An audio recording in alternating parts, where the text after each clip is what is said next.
All right, welcome, ladies and gentlemen, to episode 63 of the Samurai Brothers podcast. And Matthew, we've got the Kyushu Basho for sumo going on right now, and it is day 8, so the Basho is halfway over. We both predicted that Onosato is looking like to win the Yusho, along with Aonishiki being a front runner to try and take it as well. So let's see how we did today. I'm sure that you've been watching all the matches, right? I'm all caught up. Watched them all so far. Yeah, there has been some pretty significant things going on, so we'll get into that right now. Obviously, we've seen some interesting stuff going on, but I think there's been a lot of good matches going on for um, the Basho so far. Action going on. And clearly things are working out the way that we predicted that they were going. But let me see here. So after day 1, obviously, Hoshoryu had lost a match. And we saw then that going into day 2, Kotozakura dropped a match as well. But Aonishiki, Onosato, Hoshoryu, maintaining things so far. And then with day 3, with as far as the Sanyaku going, again, all 3 of the top rankers. Well, as far as the people who are expected to do well in the race, Onosato, Hoshoryu, and Aonishiki both getting wins there. Kotorazakura losing again to Takayasu, the what a lot of people on Sumo Forum are joking as he's the Karoban Komusubi. It does seem like he that's basically the unofficial position that he keeps getting. I mean, he's doing well this Basho. Yeah, he actually is when we get into the later days. Oho also, trying to make a comeback at Sekiwake. After day 3, he was 2-1, although he dropped his match on day 3. One person also that we've been seeing going on when they were having things going, Mitakeumi getting his first win after day 3, not really showcasing himself all too well on the first 2 days. And then low rankers, we had people like Asakoryu and Fujinokawa getting off to 3-0 starts as well. And then we get into day 4. So what's going on with day 4? So we've got what do we got on day 4? So yes, we see that Takayasu gets a win again. He gets a win against one of the Onami brothers, Wakamoto Haru. Yoshino Fuji, Atami Fuji, Churo no Umi also being at 3-1, Koto Shoho as well. Fujinokawa at 4-0. Uda getting a surprise win against Oho on, day 4. So, Uda being Uda, just athletic. Never underestimate Uda. Yeah, exactly. Aonishiki, Kotozakura, Onosato no Hoshoryu all getting wins for day 4. So obviously things seem to be progressing. And then we get into day 5. So we see that Aonishiki suffers his first loss to Wakataka Kage. So Aonishiki is 4-1 at that point. There are some people that are still catching up, though. Fujinokawa down in the lower Maegashira ranks at this point is 5-0.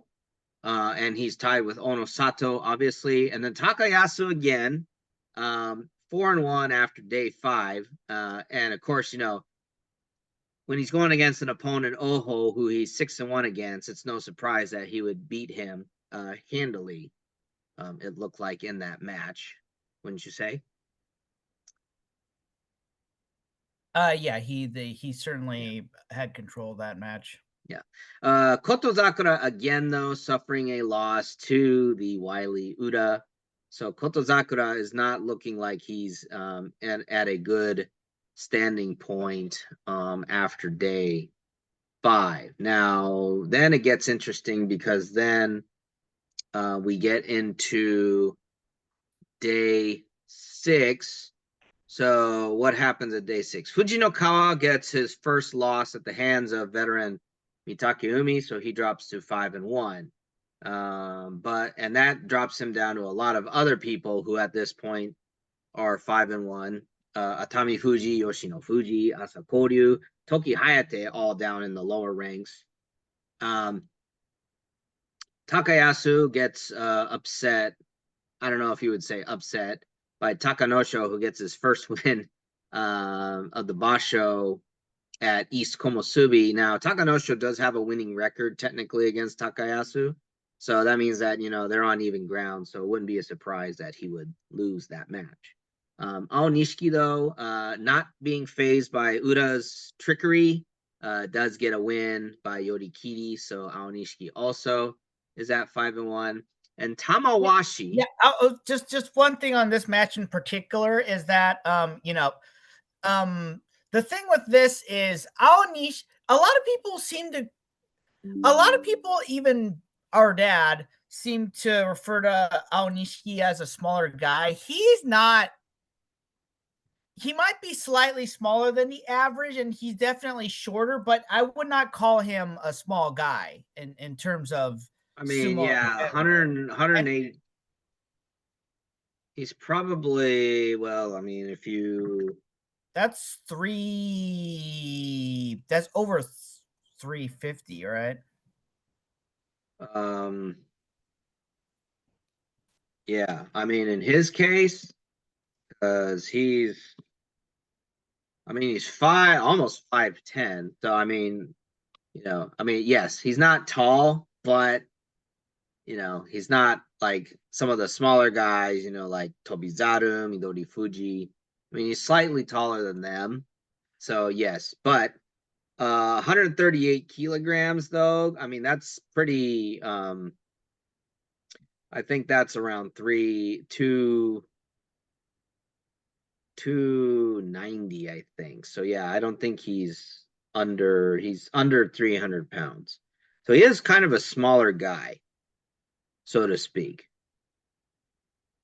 Yeah, but the reality is he's a more technical guy. He is very And technical, and that's been yes, one of he the is things very that's helped him. technical. And he loves those thigh attacks. Like that's basically his. He loves those thigh attacks and those leg attacks, and he goes in low. It's just because these guys are taller. Their tachi is just they like Ono seems to have his number because Ono Sato's undefeated, but like Against for Aonishiki, example, yeah. he has a winning record against Hoshoryu. That's right. So he's a very technical guy, goes in low, uses unconventional attacks. So with Ura, who's a technical, crafty, a trick play guy, it's one of those things where they kind of counter each.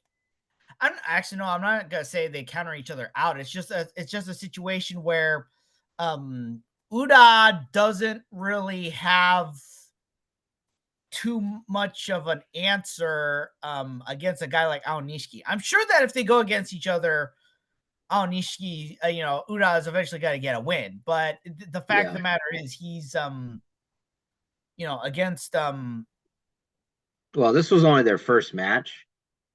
So, yeah, it'll be interesting to see how they do going forward. And of course, and like I said, Uda also likes to go in with a low tachi and just stay low for the rest of the match. But when you got a guy who's Aonishiki who also does that and is also technical and also does unconventional stuff, and it's kind of hard for a guy like Uda to try to have an answer for that, and he didn't. Yep. So then we had a surprise win of the day, Tamawashi defeating Kotozakura. So obviously it seems like Kotozakura is just not. I'm getting this feeling that he's not the injury that he had from the last Basho, which forced him out on day 14, is probably not healed up. So Tamawashi, who's having a decent Basho, 4-2 after day 6, gets his 699th win. He has the potential to becoming the 11th wrestler in history to get to 700 Makuuchi wins. So he just needs one more. Onosato getting his win 6-0. And then this was kind of a bizarre match. Wakamoto Haru decides to go for a henka over Hoshoryu. And wins. And win. And this is kind of a puzzling one to me because if I remember correctly, maybe I might be wrong, but I thought that Hoshoryu had done a henka against Wakataka Kage, or if it was someone else. And I was thinking maybe that was Wakamoto Haru getting revenge for Wakataka Kage. I can't remember. Well, I'm sure that the Onami brothers, because they've never been in a situation where they've had to face each other, and more likely probably never will. I'm sure that they talk to each other. They talk technique like we do at sumo tournaments, which again is convenient because we've been in different weight classes. We never had to face each other, even in open weight. And so they probably talk to each other. They probably, watch each other's matches, even when they're not near each other. I don't know if there's TVs in the back room. Yeah, what? They do have TVs in the back. Yeah. So and even if you're not in the back, you're either, in you're either getting warmed up in the walkway or you're sitting in the holder on deck spots at ringside. So I'm sure that it's one of those situations where they probably study each other, look at each other's matches, and then look at each other's opponents and are like, okay, this is what I need to do to try to do that better. So we get into day 7. Onosato continues his march, and then we had 3 of 6 of the 5-1 wrestlers got wins, which was Aonishiki, Yoshino Fuji, and Fujinokawa. So then it's like the field is kind of whittling down in terms of the leaderboard. The Onami brothers did get wins again. Kirishima defeats Oho. Aonishiki defeats Takayasu. Hoshoryu did manage to get a win against the veteran Tamawashi. Wakamoto Haru defeating Kotozakura. So it's looking like, hey, is Kotozakura going to make it? Is he going to make 8 wins at a 2-5 record at this point? Because that's not good, especially with him being the solo Zeki right now. So then we get into day 8, where we're at as of today. So day 8, Fujinokawa and Yoshino Fuji both lose their matches. And Aonishiki does win the Battle of the Sekiwake. So he defeats Oho. I think my favorite match of the day was Takayasu and Haku Oho, because Takayasu exploded with, obviously at the Tachiai, and then he just went with relentless Tsupari. And he just forced Haku Oho like that. It's like just Haku Oho did not have an answer for that. I think that was my favorite match of the day. Yeah, Takayasu, we know he likes and heavily favors the Tsupari, and this was one of those situations where the young gun didn't really have an answer for the veteran. Yeah, he was at the top of his game in this match. So yeah. And then on getting higher, so Aonishiki again winning the Battle of the Sekiwake. Kotozakura, just kind of This match easily could have been won by Hiradomi because he was dominating the match. If you actually look at it, Kotozakura just managed to escape. His foot was on the Tawara basically when he executed that throw. So he's at 3-5. He's got a long road ahead of him, especially considering he still has to go against Aonishiki. He still has to go against both Yokozuna. Unless somehow, in order for the Kyokai wanting to preserve his, status, I mean, it's not like it hasn't happened before where he's gotten, he's not gotten, Ozeki when they're supposed to face the Yokozuna end up not facing, one of the Yokozuna. The reality is he's been Kadoban before. He has been Kadoban before, and he's looking on course to be Kadoban again, which is unfortunate. Both Yokozuna win their matches also. But Onosato, I mean, he victory from the jaws of defeat, but a win's a win. Yeah. Right? That's how it is. It's here's the reality of a situation. It's like people are gonna look at a match, people who watch the match are gonna keep that in their minds. But in reality, one's a W, one person got the W, one person got the loss. It doesn't matter how they got it. What? I think though Onosato, he had to really execute some quick thinking when he was in that match, when he was getting backed up like that. Because I when you look at the replay, because it almost looks like, hey, maybe Onosato touched at the same time that Tamawashi went down, but if you look at it, Onosato clearly stayed in. He was dancing on the Tawara a little bit, and then he did a legal jump because the dead body rule doesn't come into play until you're outside of the perimeter of the So here's the dohyo platform, which so here's where Tamawashi was already down when he even did that jump. So here's where we stand right now. And then a quick review of Juryo as well. The leader in Juryo, Fuji Ryoga, who's actually in his debut Basho in Juryo, he's 8-0, same as Onosato. So he won't be in danger of moving down to Makushita, and then 7-1 Daisei-zan at J3. So if he wins a couple more bouts, he could be moving up, because here's where we're at on the promotion demotion picture. Meisei, who's at M18, has been sitting out this Basho, and at this point he hasn't competed at all, so he's technically 0-8. He's moving down, and that's a matter of who's going to be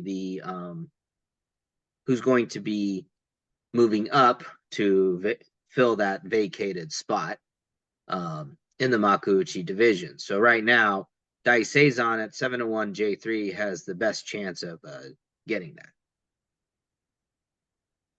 Well, I think it might be one of those situations where there's probably going to be multiple people who might be able to move up and down, because looking at other people in that part of Makuuchi, I mean, no one's at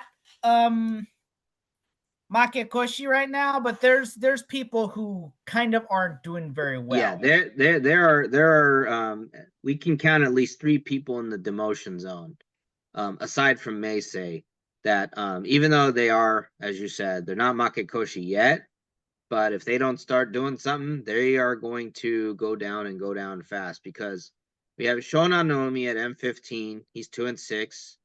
Oshomi in his Makuuchi debut, M16. He's 1-7.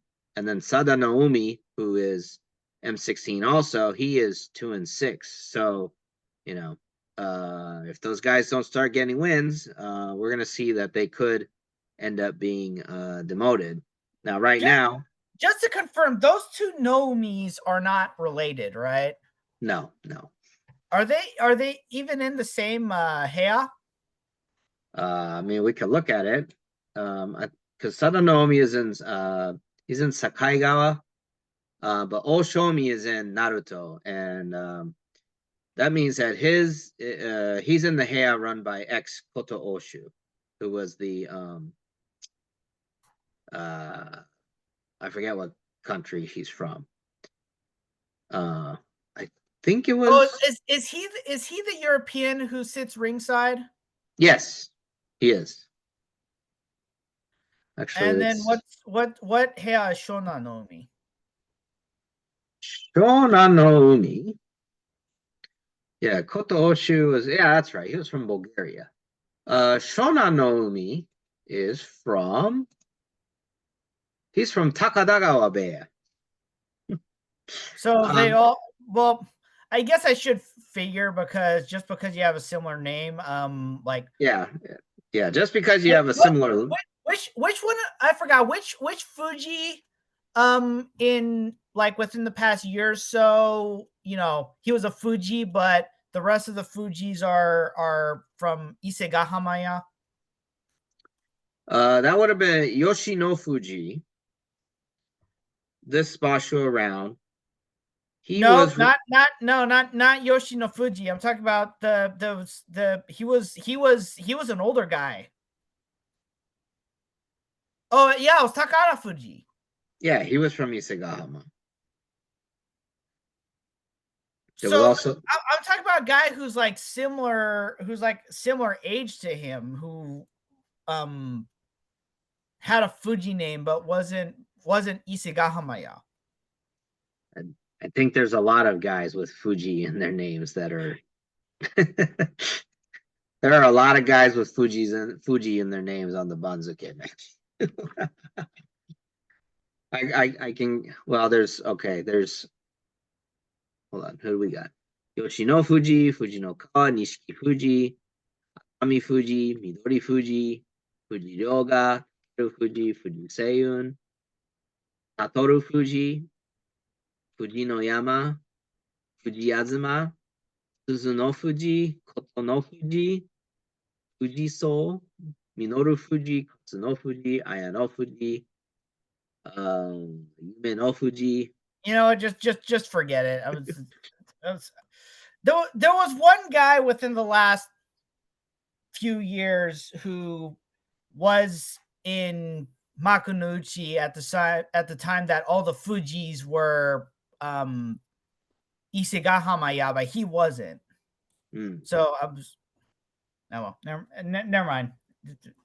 But the point I was trying to make is naming conventions does, even though often with Heias they lead to a similarity, it doesn't necessarily mean that that person is part of that Heia. So yeah, a lot of them right now for Isegahama are taking the Fuji, and that's supposed to be in deference to Asahi Fuji, who was the Heia's you know, master. Was he the founder, or was he the he founded the Heia in its he founded the Heia before it took on the name of Isegahama, because it used to be Ajigawa. But he was the founder of the current Heia. And his that you're talking using his elder name. He had a his Shikona was Asahi Fuji. Yeah. So yeah, they do use the now there and are of course now the Teru no Fuji is the stable master, so that's tradition. So it doesn't appear though that there's a lot of Terus, because like there was Teru no Fuji, there was Teru Tsuyoshi. There were a few Terus around, but it looks like I'm not seeing too many of them on the Banzo. Right now, the for Isegahamaya, the naming convention is more the Fuji line. Yep, does seem to be that way. With that being said, especially with Kusano deciding to go with the with the Shikona naming convention, which probably has to do with the fact that he's like, you know what, I'm gonna be in this for the long haul. I might as well take Yep. the well. How long was he in what was the previous stable? So he had joined um he joined in May of last year. Now he's only been at Isegahama. So it sounds like he was going in there because he probably thought that again Miyagino would get resurrected um, after a while. But since he's decided to change his name to I was Yoshinosuji, gonna say he was a Hakuho yes, recruit, he's a right? Hakuho recruit. Yes. But it looks like he's just decided to stay where he's at. So Well, the Hakuho's left, and he would have been the reason why Isegaham and Miyagino was revived. And yep. the reality is the sumo kyokai. So here's I think we talked about the fact that the sumo kyokai doesn't seem to like individualists. Yes. They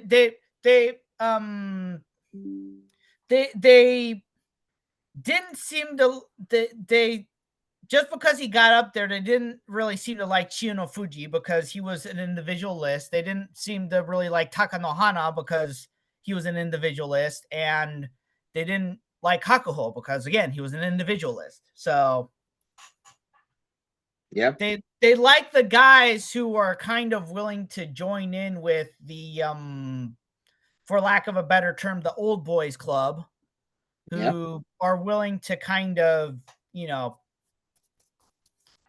of course, that old boys club was kind of the reason that the what's it called, you had the match fixing scandal. So Maybe.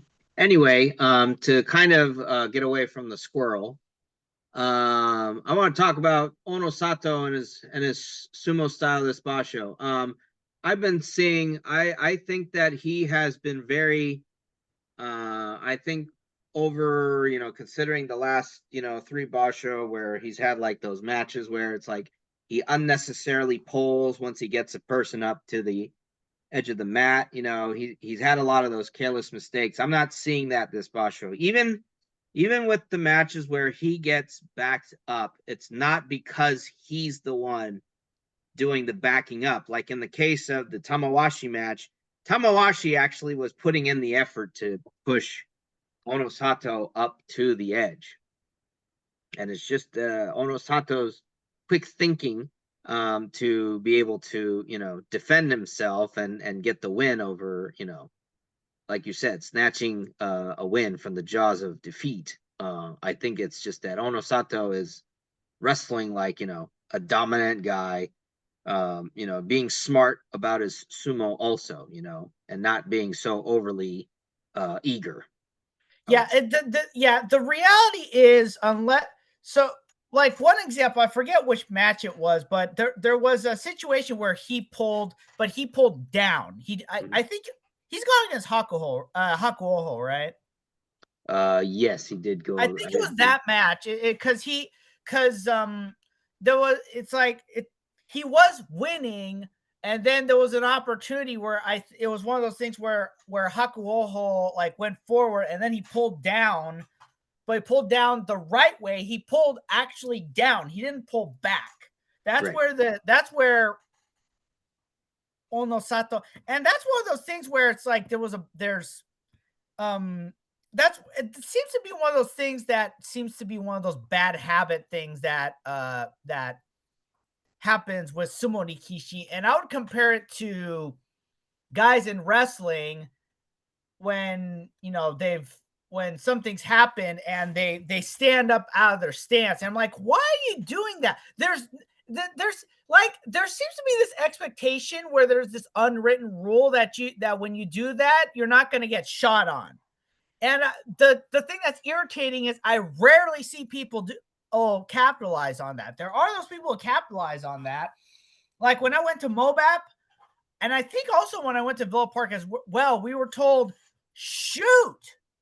it's like if someone does that, they're giving you the shot. There is no reason why you shouldn't capitalize on that. And that also happens in like MMA, where they have kind of not like full boxing stances. They're more like kickboxing stances, is as the best way I would describe it, because you throw in the kicks as well. But some fighters have this bad rule where you drop your hands, and it's again, it's like there's this expectation where there's an unwritten rule, and it's just like there's nothing that saying that you don't have to capitalize on that. So this is kind of a different situation, because it's actually, you know what? I kind of went off on a tangent. I would say that it's probably, when wrestling is probably comparable to someone looking down at the mat when they take their shots instead of looking forward. Never take your eyes off of an opponent. Mm-hmm. It's kind of more, I would say it's probably more like that kind of bad habit is the better way to describe it. Is you're trying to do something, and you do it at a rather inopportune time, or and so that's probably the better way to describe it. Is So yeah, and then let's also talk about one more big topic, which is Aonishiki. Media has declared he's on an Ozeki run. The Kyokai hasn't denied it. He has 22 wins over 2 Basho, and he's finished, in fact, I think all his records in Makuuchi up until this point. He's had in his 4 previous Basho Makuuchi, he's finished 11-4 all 4 times. Yeah, but even with Onosato's dominant run, he still had to do 3 Basho in Sanyaku. So, and while Aonishiki's done very well, he hasn't even won any Basho yet.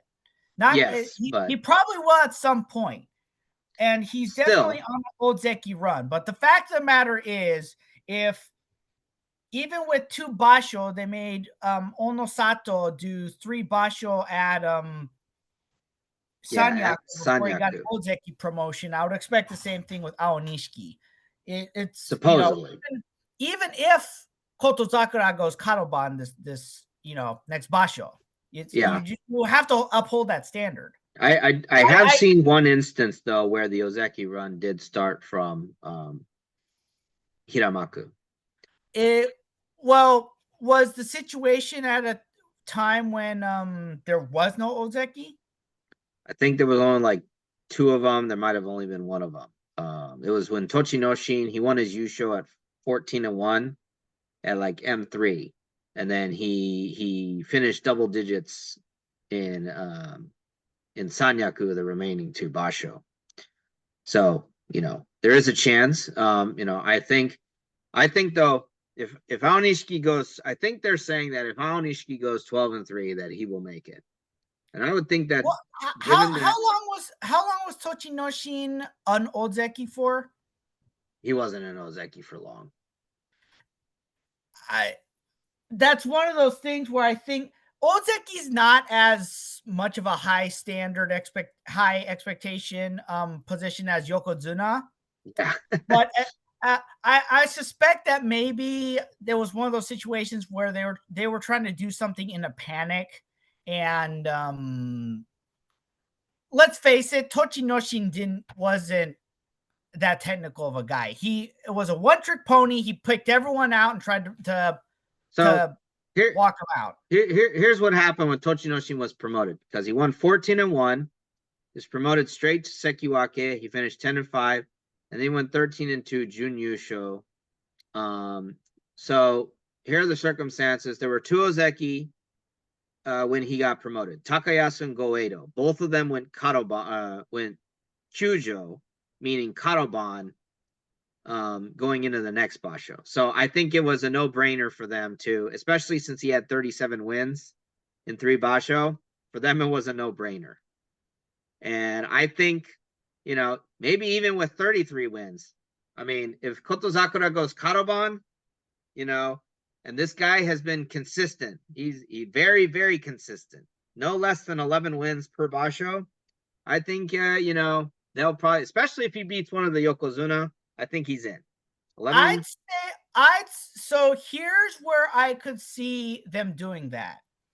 He wins most of the rest of his matches, goes, Junyun Show, maybe even wins the Basho. I could see that happening, but I'm not gonna be disappointed if he doesn't. And I'm honestly I'm not expecting it. I'm really not. Yusho will get it. Yusho will get it, definitely. Yeah. So yeah, Yusho, you could. Yeah, you could maybe make an argument that a Yusho could maybe bypass fast track him, but All right. Well, we have 30 seconds. So Matthew, your prediction for who will win the Yusho, Jun Yusho. I'm sticking with with my original Onosato and Aonishiki Jun Yusho. All right. I don't unless both of those guys just have giant farts, like brain farts, I don't see it. I'm gonna say one thing. I noticed that Aonishiki seems to have this like giant bruise on his shoulder. Yeah, I don't know what that is, but it doesn't seem doesn't seem to be affecting his performance, but I just noticed that. My prediction, I think. Also, one last thing on Jurio. I am glad to see Takeru Fuji's. He had a rough start, but he's starting to kind of pull it together. Well, I think Onosato will take it. I think we could see a playoff, though. I think we could see a three-way playoff between Onosato, Aonishiki, and Hoshori. That's my prediction. So we'll see how that goes. And anyway, ladies and gentlemen, thank you as always for tuning in to the Samurai Brothers. And next week we'll be going over the results of the Kyushu Basho. So until next time, take care.